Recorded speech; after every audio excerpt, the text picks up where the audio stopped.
Les secrets politiques de David Doucan. Bonjour David. Bonjour. L'info politique ce matin, c'est donc que François Hollande, mécontent du fonctionnement de l'Élysée, change tout. Absolument, le chef de l'État regrettait une déperdition de l'information. Il trouvait que les choses ne lui remontaient pas assez vite, que ses conseillers étaient trop isolés, trop éloignés, chacun dans leur couloir, et donc le sentiment d'avoir toujours un temps de retard. Alors, comment remédier à cela? Le président a tout simplement fait sauter un échelon. Avant, il y avait le secrétaire général, les chefs de pôle et les conseillers.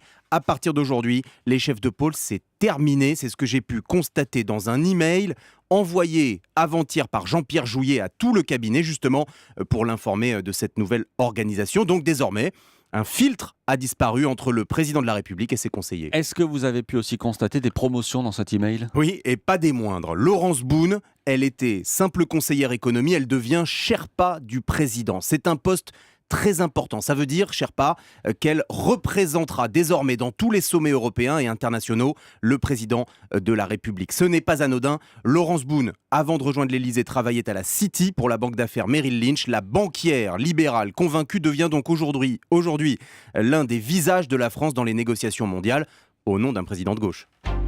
La question politique du jour, David, que deviennent les conjurés de Frangy, Arnaud Montebourg et Benoît Hamon, qui avaient quitté, on s'en souvient, le gouvernement avec fracas, c'était en août dernier. Eh bien, Benoît Hamon va prendre la route dès la rentrée. Il est invité dans 16 départements par les candidats socialistes aux élections de mars. Il va donc faire campagne, mais attention, je vais vous surprendre.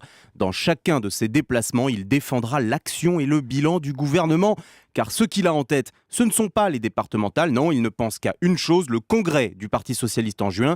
Et même s'il n'a pas encore déclaré son éventuelle candidature, son calcul, c'est qu'on ne devient pas premier secrétaire en étant contre le gouvernement. Et quant à Arnaud Montebourg, eh bien, il a assuré Benoît Hamon que s'il se lançait au congrès, il aurait son soutien.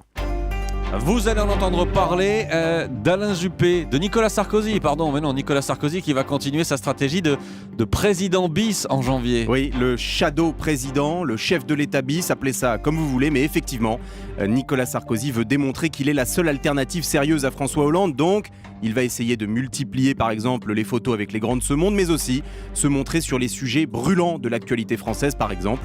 Il recevra en janvier à l'UMP les représentants des professions de santé actuellement en conflit avec le gouvernement. Et c'est bien de Nicolas Sarkozy dont on est en train de parler. Voilà, absolument. Les secrets politiques de David Doucan. Merci David. Merci à vous.